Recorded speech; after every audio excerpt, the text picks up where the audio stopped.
February 3, 2023. Pagbasa gikan sa Santos nga Ebanghelyo sumala ni San Marcos. Si Hari Herodes nakadungog ni ining tanan, kay nasangyaw naman sa tanang dapit ang kabantog ni Jesus. May mga tao nga miingon, nabanhaw si Juan nga magbubunyag.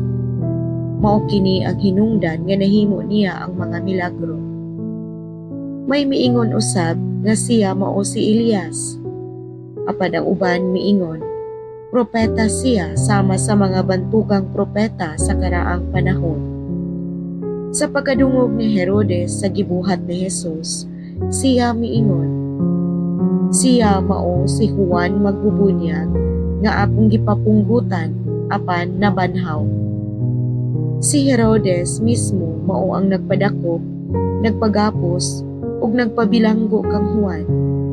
Gihimo niya kini tungod kang Herodias nga iyang gipangasawa, bisan kon si Herodias asawa ni Felipe nga iyang igsuon. Kay si Juan gud nagpunay magsulti kang Herodes. Dili matarong nga makigpuyo ka sa asawa sa imong igsuon.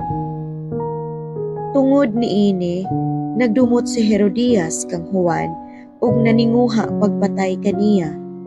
Apan wala siya makahimo niini kay wala man siya tuguti ni Herodes.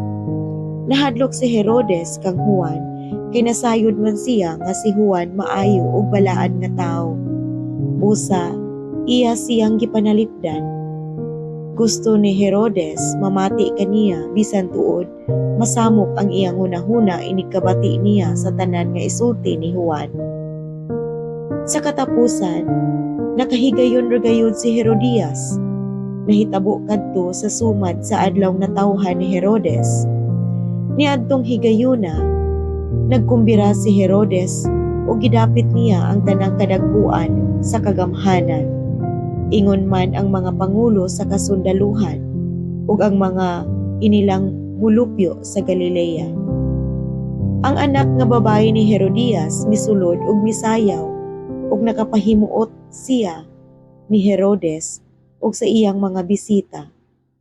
Busa, ang hari miingon sa dalagita, unsa may imong gusto, ihatag ko kanimo bisag unsay imong pangayuon.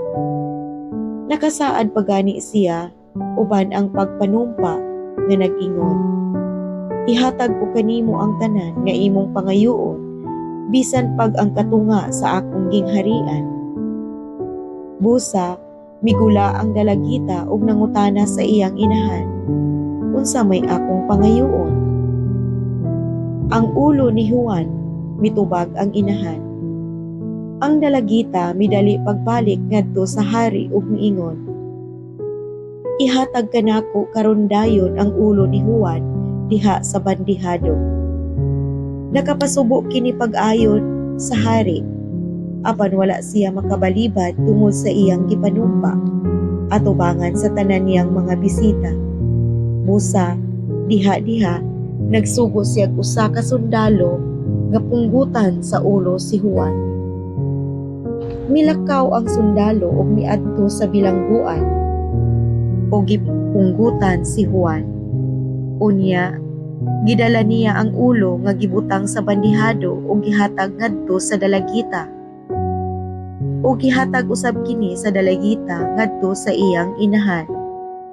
Sa pagkadungog sa mga tinun-an ni Juan mahitungod niini, miadto sila ug gikuha nila ang iyang lawas ug gilubong.